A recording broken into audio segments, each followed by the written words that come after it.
তোমার চা।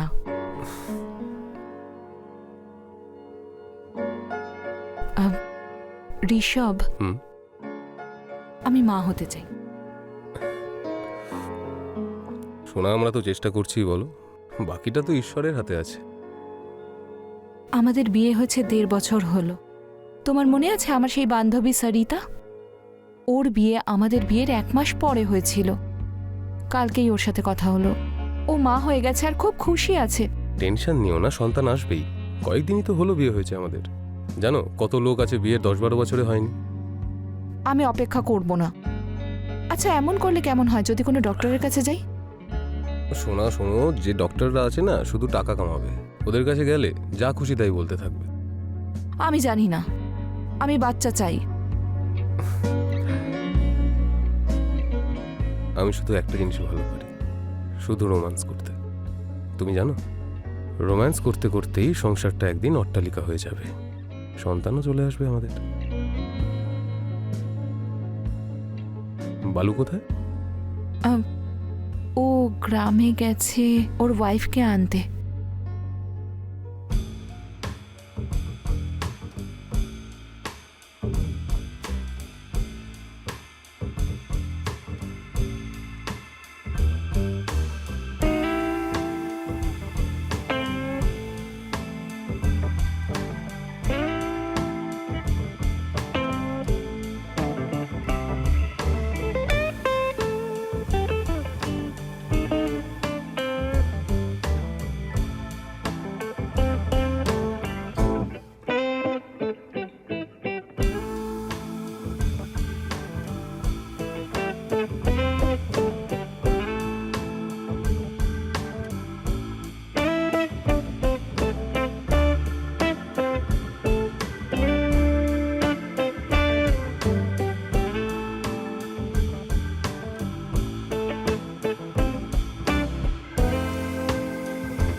হ্যালো, আমি তোমাকে বলেছি তো যে অফিসের সময় কল করো না। হ্যাঁ জানি তুমি বিজি আছো, কথাটাই এমন যে কল করতে হলো। একটা খুশির খবর দেওয়ার ছিল তোমায়। কেন, তোমার মা আসছে নাকি বাড়িতে? মা আসবে তো তোমার কি? অ্যাকচুয়ালি আসলে তুমি বাবা হতে চলেছ। কি? হ্যাঁ। আচ্ছা শোনো না, আজ তুমি অফিস থেকে ছুটি নিয়ে বাড়িতে তাড়াতাড়ি আসতে পারবে? আসলে আমি চাইছিলাম এটা তোমার সঙ্গে সেলিব্রেট করি। আরে আজকে না আমার অনেক কাজ, একটু লেট হয়ে যাবে। তোমার কাছে তো কাজই সবার আগে। যাকগে, তুমি যা ইচ্ছে করো। আচ্ছা বাবা, আমি আসছি। আমি বাবা হতে চলেছি।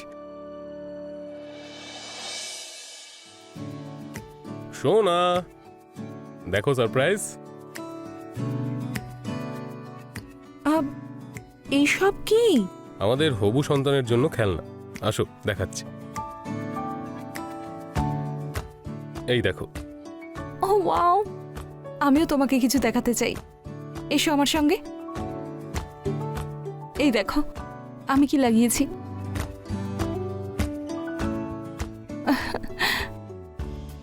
তাহলে বলো, আমায় কোথায় নিয়ে যাবে? কোথায় যেতে চাও তুমি? আমি ভাবলাম তুমি আমাকে বাইরে কোথাও নিয়ে যাবে, আমায় ট্রিট দেবে। দেবো তো ট্রিট। চলো বেডরুমে যাই। একটু তো লজ্জা পাও, এখন তুমি বাবা হতে চলেছো। তো কি হয়েছে, ভালোবাসতে পারবো না নাকি তোমার? করতে পারো, কিন্তু দূর থেকে। দূর থেকে কিভাবে ভালোবাসা যায়? ছাড়ো না, তারপর বলছি।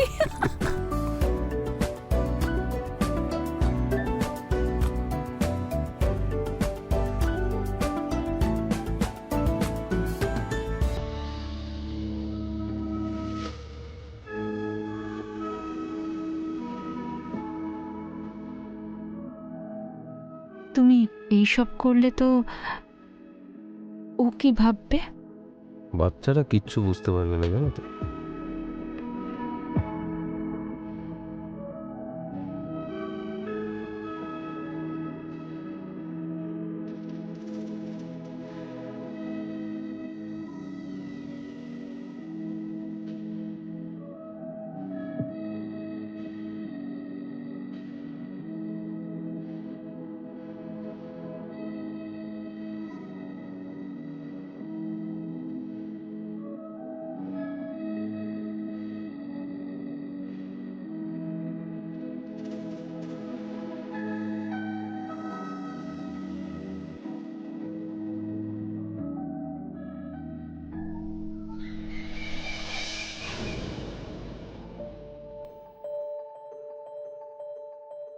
ভালো হয়েছে তুমি পার্বতীকে এনেছো, না হলে ওখানে তোমাকে ছাড়া ওর ভালো লাগে না, আর তোমার এখানে মন লাগে না ওকে ছাড়া। হ্যাঁ মেম সাহেব, এটা তো ঠিকই বলেছেন। আজ তোমার সাহেব তাড়াতাড়ি চলে গেছে, না হলে ওনার সঙ্গেও দেখা হয়ে যেত। কোনো ব্যাপার নয় মেম সাহেব, পরে দেখা করে নেব। আর এ তো এখানে আসতেই চাইছিল না। কেন? এর শাড়িটা অনেক পুরনো হয়ে গেছে, ছিঁড়ে গেছিল, ভালো লাগতো না। তাই আমি বললাম, সাহেব আর মেম সাহেব আমাদেরকে পরিবারের মতো ভাবে, আমাদের বাড়িতে লজ্জা কিসের। একদম ঠিক করেছো। দাঁড়াও, আমার কাছে কিছু শাড়ি আছে যেগুলো পুরনো হয়ে গেছে, আমি নিয়ে আসছি।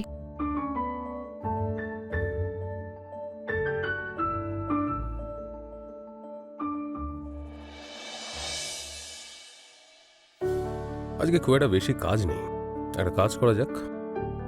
আজ বাড়ি গিয়ে ওকে সারপ্রাইজ দিই। চাবিও আমার কাছেই আছে, পেছন থেকে গিয়ে জড়িয়ে ধরবো, আনন্দ পেয়ে যাবে। দেখবে মেম সাহেবের পুরনো শাড়িটা না নতুন শাড়ির মতো লাগবে, হিরোইন হয়ে যাবে তুমি, হিরোইন। এই দেখো, এই শাড়িগুলো তোমার জন্য, তোমায় খুব ভালো লাগবে। আচ্ছা শোনো না, আমি একটু মন্দির থেকে ঘুরে আসছি, ততক্ষণ তোমরা গল্প করো, আর সম্ভব হলে ঘরটা পরিষ্কার করে রেখো, ঠিক আছে? ঠিক আছে মেম সাহেব, ঠিক আছে।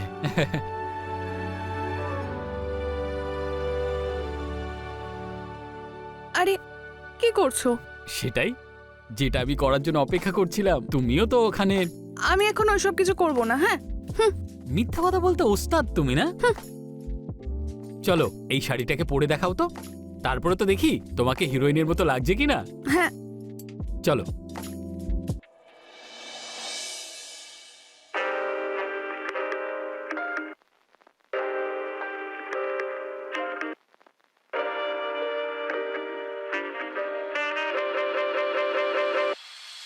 কোনো হিরোইনের থেকে কম নাও তুমি। কি দারুণ লাগছে তোমাকে, তোমাকে দেখে তো আমি আর থাকতে পারছি না। চলে এসো না। কি করছো? কেউ এক্ষুনি এসে যাবে। আরে চিন্তা করো না, কেউ আসবে না। মিম সাহেব মন্দিরে গেছেন, উনি আসতে আসতেই প্রায় 3 ঘন্টা লেগে যাবে, আর সাহেব তো সন্ধ্যাবেলা আসবে।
এটা তুমি কি করলে করুণা? আমি যে বাচ্চাটার কথা ভেবে আনন্দ পেয়েছিলাম, সেটা বালুরও হতে পারে। এটা কেন করলে তুমি?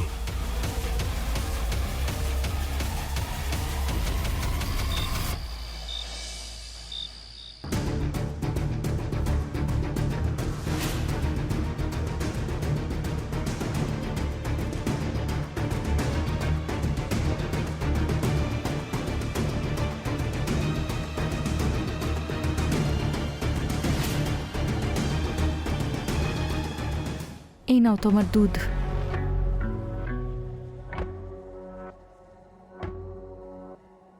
কি হয়েছে ঋষভ, যখন থেকে এসেছো চুপচাপ আছো? কিছু না, আমার মুডটা ঠিক নেই। ওকে, আমি জানি মুড কি করে ঠিক করতে হয়। আর নাটকটা করো না তো তুমি এখন। নাটক করছি আমি? কি হয়েছে তোমার? সেটাই, যেটা হওয়ার ছিল না। আরে কিছু হয়েছে? অফিসে কেউ কিছু বলেছে? অফিসে যদি কেউ কিছু বলতো তাহলে ঠিক ছিল, এখানে আমার জীবনটা শেষ হয়ে যাচ্ছে। কি হয়েছে তুমি কি বলবে? এই বাচ্চাটার বাবা কে? কি? বাচ্চার বাবা? তুমি আমার উপর সন্দেহ করছো? হ্যাঁ, কি হলো? উত্তর দাও তুমি। তোমার মনে হয় আমার চক্কর চলছে অন্য কারোর সাথে? বলো। আমার তোমার সঙ্গে কোনো কথা বলার নেই।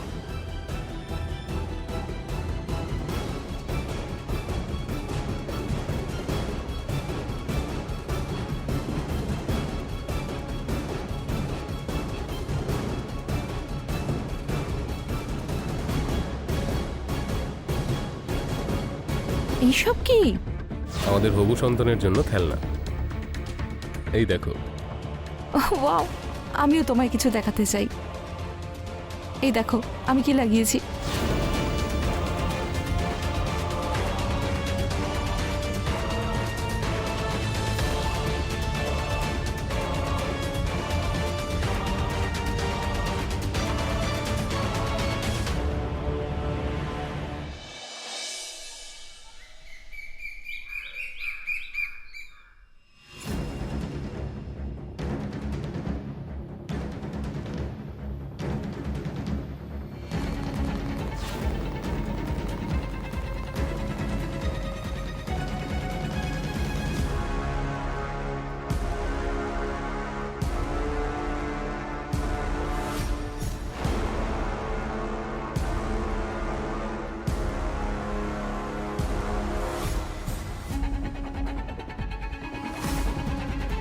আমি আর সহ্য করতে পারছি না।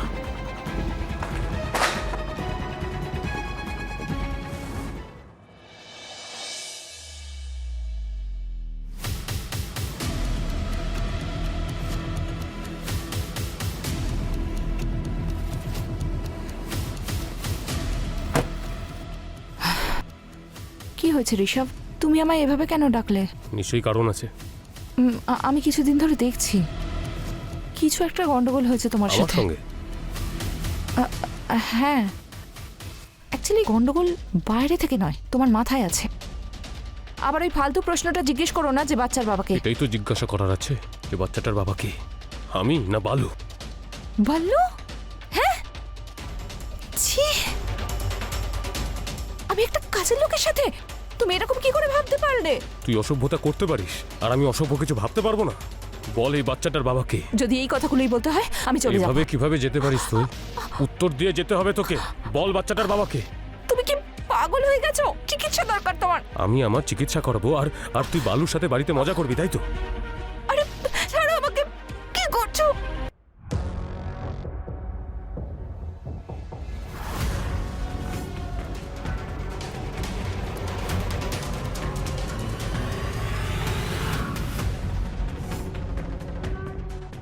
এরকম কেন করলে তুমি?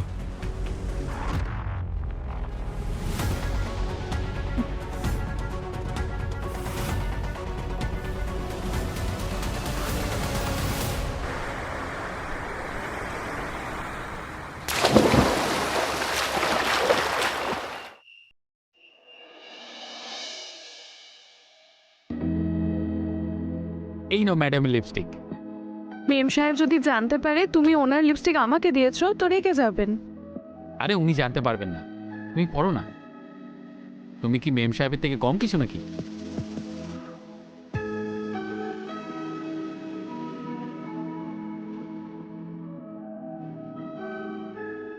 আচ্ছা চলো ঘরে যায়, অনেক রাত হয়ে গেছে, সাহেব আর মেম সাহেব এসে যাবে। চিন্তা করো না, সাহেব মেম সাহেবকে শনিবার দিন যদি কখনো বাইরে নিয়ে যান না, তাহলে খাবার খেয়ে মুভি দেখে ফিরতে ফিরতে অনেক রাত হয়ে যায়। আর এমনিতেও এটা শহর, গ্রাম নয়, এখানে রাত দিনের মতোই হয়।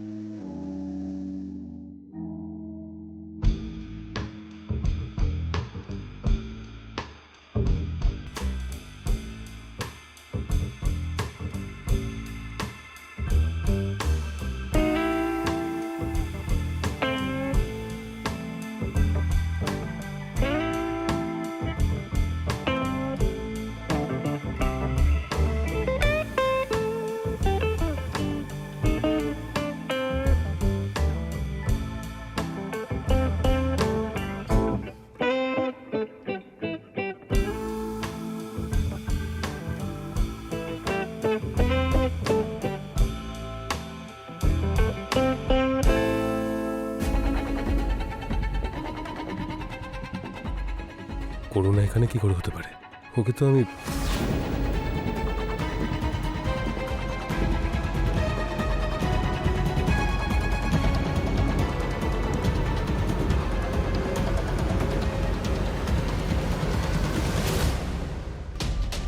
কি হচ্ছে কি এসব? আরে সাহেব চলে এসেছেন? ক্ষমা করবেন সাহেব, আমার বউ গ্রামে থেকে এসেছিল, তাই আমি ভাবলাম। এটা তোমার স্ত্রী নাকি?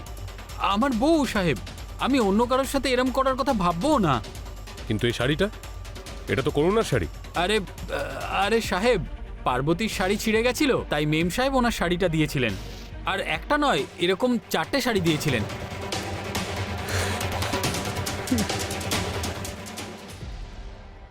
আমি আমার নিজের হাতে আমার স্ত্রীকে মেরেছি। বালু, পুলিশকে কল কর।